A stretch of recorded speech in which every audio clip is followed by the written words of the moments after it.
नमस्कार दोस्तों, ocean network में आपका स्वागत है। आपको मैं कुछ चित्र दिखाता हूँ। पहला चित्र देखिए। प्रधानमंत्री नरेंद्र मोदी जब बृहस्पतिवार को संसद में आए 3 दिन की चर्चा का जवाब देने के लिए, तो उनके पीछे-पीछे एक बहुत मोटी फाइल जिसमें बहुत सारे दस्तावेज, कुछ कागजात ज़रूरी, कुछ पॉइंट्स वगैरह वो सब थे। वो लेकर के एक कर्मचारी, एक अधिकारी उनकी सीट पर पहुंचा और राजनाथ सिंह भी उसकी तरफ देख रहे हैं और प्रधानमंत्री नरेंद्र मोदी तो देख ही रहे हैं। दूसरा चित्र, जब प्रधानमंत्री नरेंद्र मोदी बोलने के लिए खड़े हुए तो आप देख रहे हैं कि वो उन फाइलों में से ही किसी डॉक्यूमेंट को देख करके कुछ तथ्य देश को और सदन को बता रहे हैं। एक और दृश्य देखिए। ये गृह मंत्री अमित शाह का है। वो दिल्ली वाले अध्यादेश पर भी बोले थे और पूरा एक दस्तावेजों का पुलिंदा लेकर के आए थे और वो नरेंद्र मोदी से एक दिन पहले लोकसभा में भी बोले थे, यानी अविश्वास प्रस्ताव पर, और खास तौर से मणिपुर का उन्होंने जवाब दिया था और तमाम दस्तावेज वो लेकर के आए थे। अब एक चित्र और देख लीजिए। इनको आप पहचानते हैं बहुत अच्छे तरीके से, असदुद्दीन ओवैसी हैदराबाद से आते हैं। ये भी एक नोटिंग ले रहे हैं, नोटिंग पढ़ कर के ही बोल रहे हैं। पर क्या आपने कभी राहुल गांधी को देखा है सदन में कुछ फाइलें, कुछ डॉक्यूमेंट, कुछ कागज लेकर के आते हुए? शायद ही कभी देखा हो।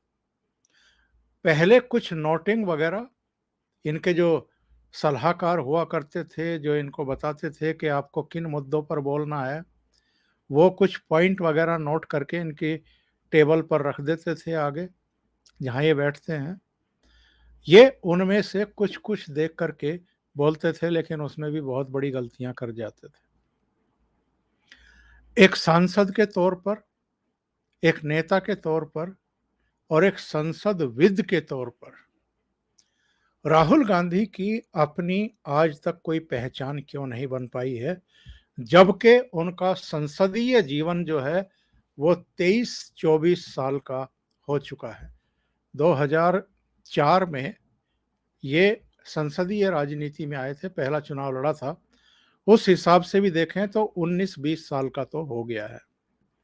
19-20 साल के अंदर इन्होंने दूसरे नेताओं से क्या सीखा है, या कुछ सीखने को तैयार ही नहीं है। और आजकल तो अंदर बाहर होते रहे हैं। अभी 2 साल की सजा हुई थी तो सांसद पद के लिए अयोग्य घोषित कर दिए गए थे। सुप्रीम कोर्ट की मेहरबानी रही, इनकी सजा पर स्टे कर दिया, 2 साल की सजा पर स्टे कर दिया। तब तक इनकी सांसदी फिर बहाल हो गई। संसद में आए और संसद में आकर के मणिपुर पर जो इन्होंने ज्ञान दिया और जिस तरह की लैंग्वेज का प्रयोग किया, और जब वो बोल रहे थे तो पूरा सदन भी देख रहा था, मीडिया भी देख रहा था, देश और विदेश भी देख रहे थे कि इनके हाथ में कोई दस्तावेज नहीं था, कोई कागज नहीं था, कोई नोटिंग नहीं थी। ये उसी अंदाज में हाथ घुमा-घुमा करके बोल रहे थे और चेयर को एड्रेस नहीं कर रहे थे, पता नहीं किसको एड्रेस कर रहे थे, पर अपनी भड़ास निकाल रहे थे और ऐसी-ऐसी बातें कह गए सदन में खड़े होकर के।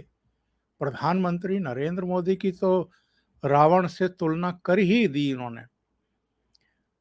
जो अमित शाह हैं गृह मंत्री देश के, उनकी तुलना और अडानी की तुलना कुंभकर्ण और मेघनाथ से कर गए। और उससे पहले तो इतना आपत्तिजनक बयान दे गए पता नहीं किस झोंक में रहते हैं कि साहब इन्होंने भारत माता की मणिपुर में हत्या कर दी। कई बार मैं सोचता हूं कि ये एक्चुअल में कर क्या रहे हैं। ये तो ठीक है कि जनता आपको लगातार ठुकरा रही है, आपको इस लायक नहीं समझ रही है कि आप पर भरोसा किया जा सके, आपको देश के भावी प्रधानमंत्री के तौर पर देखना शुरू किया जाए। भले ही आपकी मम्मी चाहती हो, आपकी बहन जी चाहती हो, कांग्रेस में आपके चाटुकार चाहते हों, पर देश कम से कम राहुल गांधी को गंभीरता से नहीं लेता है।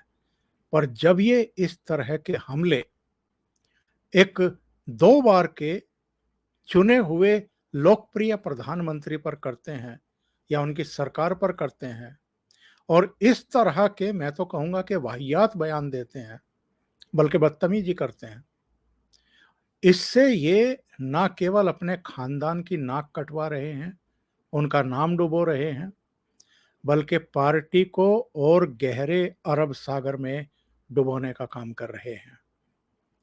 जो ये कह कर के गए सदन के भीतर कि ये लोग मणिपुर में जो है माँ भारती की हत्या कर दी इन्होंने, उस पर प्रधानमंत्री नरेंद्र मोदी ने भी इनको जवाब दिया और कटघरे में न केवल इनको खड़ा किया, इनकी समझ पर सवाल खड़े किए, बल्कि इंदिरा गांधी और जवाहरलाल नेहरू को भी उन्होंने लपेट लिया, यानी उनको भी निपटा दिया लगे हाथ। और किस अंदाज में प्रधानमंत्री ने जवाब दिया वो मैं आपको सुनवाऊंगा, लेकिन पहले जरा राहुल गांधी का ये विजुअल देखिए कि उन्होंने कहा क्या था, जिस पर प्रधानमंत्री जब जवाब देने के लिए खड़े हुए तो अपने भाषण के लगभग अंत में उन्होंने इनको जवाब दिया। और इंदिरा गांधी के जो कारनामे थे, नेहरू के जो कारनामे थे, पूर्वोत्तर को लेकर के भी और अकाल तख्त पर हमला कराने को लेकर के भी, उस पर किस तरीके से इनको और इनके खानदान को ही घेर लिया, वो भी मैं आपको सुनवाऊंगा। लेकिन पहले जरा इनको सुन लीजिए, ये किस अंदाज में भाषण दे रहे थे। ये अपने आप में बहुत सोचनीय विषय है कि ये करीब करीब 20 साल का संसदीय जीवन जिनका हो चुका है, उनको अभी तक ये समझ में नहीं आया है कि पार्लियामेंट में जब बोला जाता है तो किस तरीके से बोला जाना चाहिए। भारत इस देश के सब लोगों की आवाज है और अगर हम उस आवाज को सुनना चाहते हैं, हमें अहंकार को, नफरत को मिटाना पड़ेगा। भारत एक आवाज है, भारत हमारी जनता की आवाज है, दिल की आवाज है। उस आवाज की हत्या आपने मणिपुर में की, इसका मतलब भारत माता की हत्या आपने मणिपुर में की।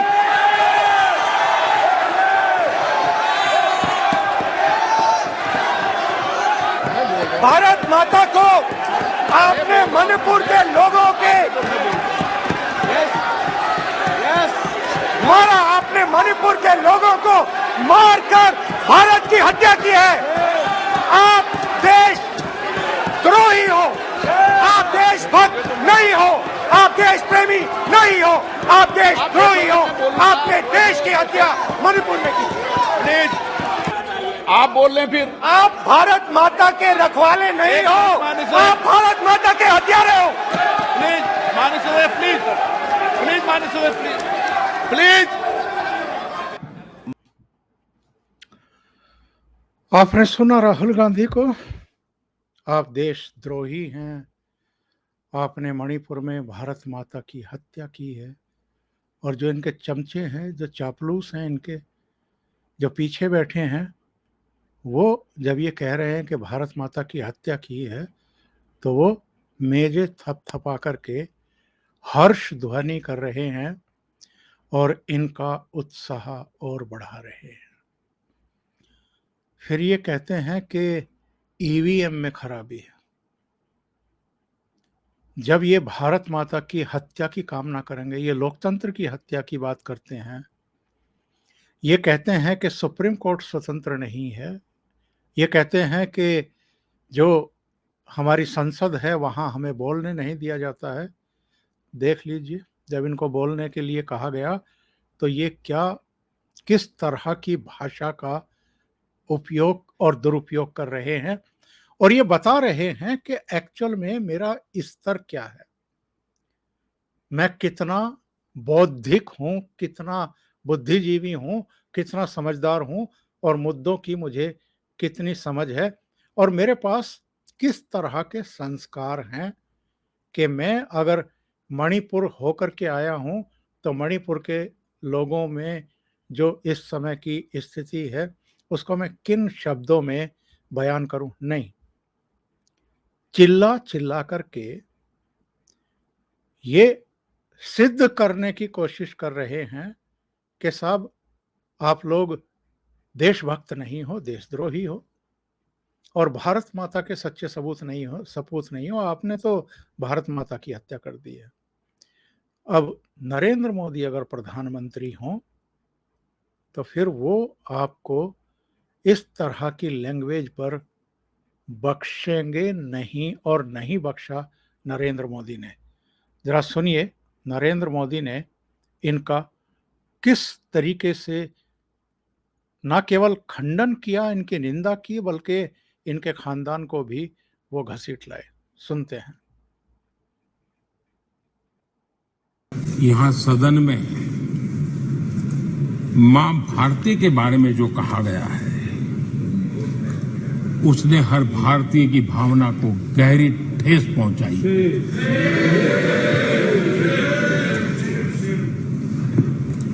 अध्यक्ष जी, पता नहीं मुझे क्या हो गया है, सत्ता के बिना ऐसा हाल किसी का हो जाता है। सत्ता सुख के बिना जी नहीं सकते हैं, और क्या क्या भाषा बोल रहे हैं। आदरणीय अध्यक्ष जी, पता नहीं क्यों कुछ लोगों को भारत मां की मृत्यु की कामना करते नजर आ रहे हैं। इससे बड़ा दुर्भाग्य क्या है। ये वो लोग हैं जो कभी लोकतंत्र की हत्या की बात करते हैं, कभी संविधान की हत्या की बात करते हैं। दरअसल जो इनके मन में है वही उनके कृतित्व में सामने आ जाता है। मैं हैरान हूं, और ये बोलने वाले कौन लोग हैं? क्या ये देश भूल गया है? ये 14 अगस्त विभाजन विभीषिका पीड़ादायक दिवस आज भी हमारे सामने उन चीख को लेकर के, उस दर्द को लेकर के आता है। ये वो लोग जिन्होंने मां भारती के 3-3 टुकड़े कर दिए। जब मां भारती की गुलामी की जंजीरों से मुक्त कराना था, जब मां भारती की जंजीरों को तोड़ना था, बेड़ियों को काटना था, तब इन लोगों ने मां भारती की भुजाएं काट दी, मां भारती के 3-3 टुकड़े कर दिए। और ये लोग किस मुंह से ऐसा बोलने की हिम्मत करते हैं? आदरणीय अध्यक्ष जी, ये वो लोग हैं जिस वंदे मातरम गीत ने देश के लिए मर मिटने की प्रेरणा दी थी। हिंदुस्तान के हर कोने में वंदे मातरम चेतना का स्वर बन गया था। तुष्टीकरण की राजनीति के चलते उन्होंने मां भारती के ही टुकड़े किए, इतना नहीं, वंदे मातरम गीत के भी टुकड़े कर दिए लोग। ये वो लोग हैं माननीय अध्यक्ष जी जो भारत तेरे टुकड़े होंगे, ये गैंग,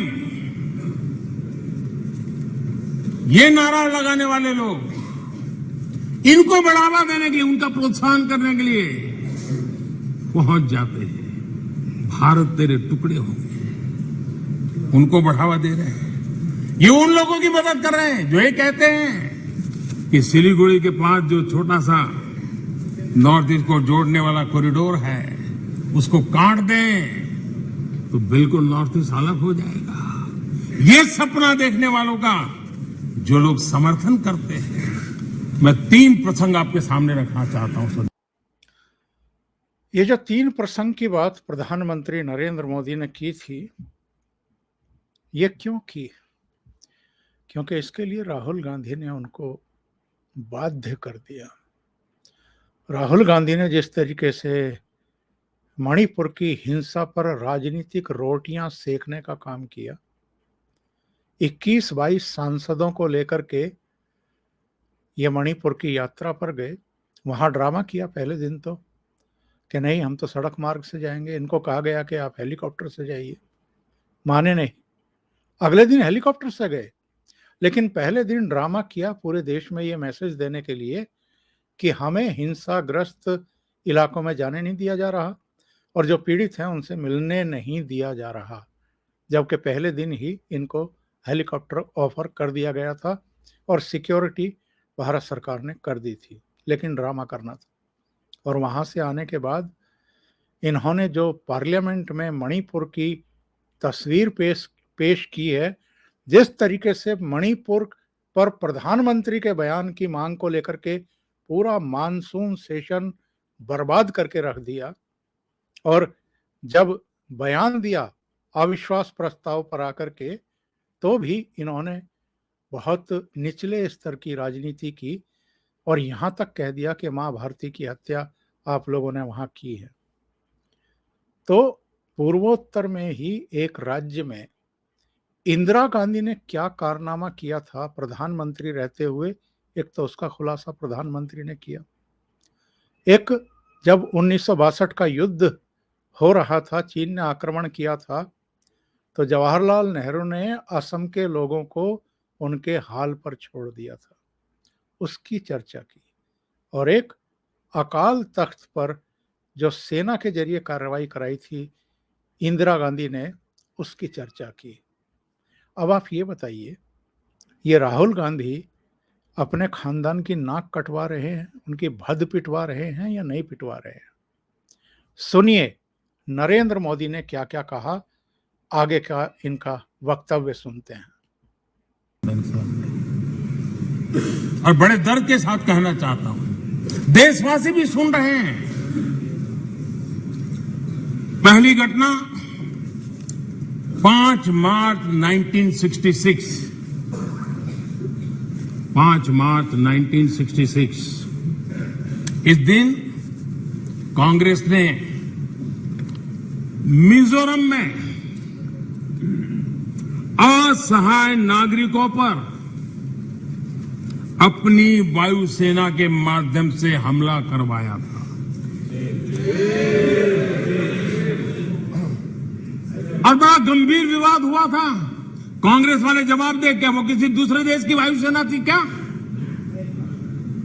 क्या मिजोरम के लोग मेरे देश के नागरिक नहीं थे क्या? क्या उनकी सुरक्षा ये भारत सरकार की जिम्मेवारी थी कि नहीं थी?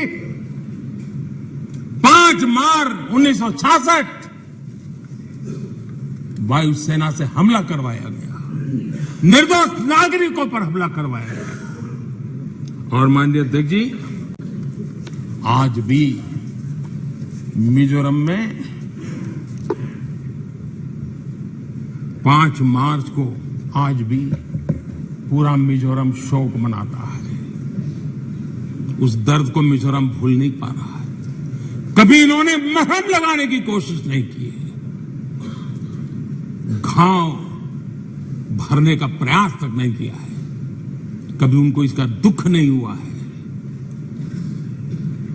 और कांग्रेस ने इस सच को देश के सामने छिपाया है। दोस्तों, ये सत्य देश से उन्होंने छिपाया है कि अपने ही देश में वायुसेना से हमला करवाना, कौन था उस समय? इंदिरा गांधी। अकाल तख्त पर हमला हुआ है तो अभी भी हमारी स्मृति में है। उनको मिजोरम में उसके पहले ही आदत लग गई थी और इसलिए अकाल तख्त पर हमला करने तक वो पहुंचे थे, मेरे ही देश में। और यहां हमें उपदेश दे रहे हैं। आदरणीय अध्यक्ष जी, नॉर्थ ईस्ट में वहां के लोगों के विश्वास की इन्होंने हत्या की है। वो गांव किसी न किसी समस्या के रूप में उभर करके आते हैं, उन्हीं के कारनामे हैं। आदरणीय जी, मैं दूसरी घटना का वर्णन करना चाहता हूं और वो घटना है 1962। 1962 का वो खौफनाक रेडियो प्रसारण आज भी शूल की तरह नॉर्थ ईस्ट के लोगों को चुभ रहा है। पंडित नेहरू ने 1962 में जब देश के ऊपर चाइना का हमला चल रहा था, देश के हर कोने में लोग अपनी रक्षा के लिए भारत से अपेक्षा करके बैठे थे, उनको कोई मदद मिलेगी, उनकी जान माल की रक्षा होगी, देश बच जाएगा। लोग अपने हाथों से लड़ाई लड़ने के लिए मैदान में उतरे हुए थे। ऐसी विकट घड़ी में दिल्ली के शासन पर बैठे हुए और उस समय पर एकमात्र जो नेता हुआ करते थे, पंडित नेहरू ने रेडियो पर क्या कहा था? उन्होंने कहा था, my heart goes out to the people of Assam. ये हाल करके रखा था उन्होंने। वो प्रसारण आज भी असम के लोगों के लिए एक नस्तर की तरह चूपता रहता है। और किस प्रकार से उस समय नेहरू जी ने उन्हें अपने भाग्य पर छोड़ जीने के लिए मजबूर कर दिया था। ये हमसे हिसाब मांग रहे हैं।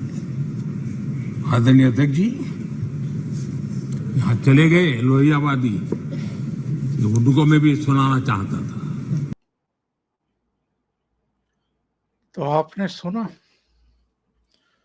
राहुल गांधी ने प्रधानमंत्री नरेंद्र मोदी को छेड़ करके उनके साथ अपमानजनक शब्दों का प्रयोग करके क्या हासिल किया। उनके दादी और उनके परनाना दोनों को जनता के कटघरे में खड़ा कर दिया प्रधानमंत्री नरेंद्र मोदी ने। अब जरा सोचिए, एक आदमी सत्ता के बिना कितना पगला सकता है। और कौन नहीं जानता है नेहरू के समय क्या क्या पाप हुए थे, कश्मीर में भी और दूसरी जगहों पर भी। इंदिरा गांधी के समय कितनी निरंकुशता थी, इमरजेंसी हुई और फिर इंदिरा गांधी की जब हत्या हुई, ऑपरेशन ब्लू स्टार के बाद, जब जिसका अभी चर्चा किया है, प्रधानमंत्री नरेंद्र मोदी ने अकाल तख्त पर जो सेना भेज करके अटैक कराया था आतंकवादियों को मारने के लिए, उसके बाद इंदिरा गांधी की हत्या हुई। दिल्ली में, कानपुर में, दूसरे शहरों में 3000 सिखों का कत्लेआम किया गया था। और राहुल गांधी के पिताजी ने क्या कहा था, राजीव गांधी ने, कि जब कोई बड़ा पेड़ गिरता है तो धरती कांपती है। और ये आज मणिपुर पर लेक्चर दे रहे हैं। अभी के लिए इतना ही। बहुत बहुत धन्यवाद। अगर आपको ये चैनल और इसके कंटेंट पसंद आ रहे हैं तो लाइक करें, कमेंट करें, वीडियो को शेयर भी करें। अभी तक अगर आपने ये चैनल सब्सक्राइब नहीं किया है तो सब्सक्राइब कर लें और साथ में लगे बेल आइकॉन को दबाना ना भूलें, ताकि आगे आने वाले वीडियो और उनके नोटिफिकेशन आप तक पहुंचते रहें। और आप चैनल को कंट्रीब्यूशन भी कर सकते हैं, वीडियो के नीचे कंट्रीब्यूशन के लिए लिंक दिए हुए हैं। बहुत बहुत धन्यवाद। नमस्कार।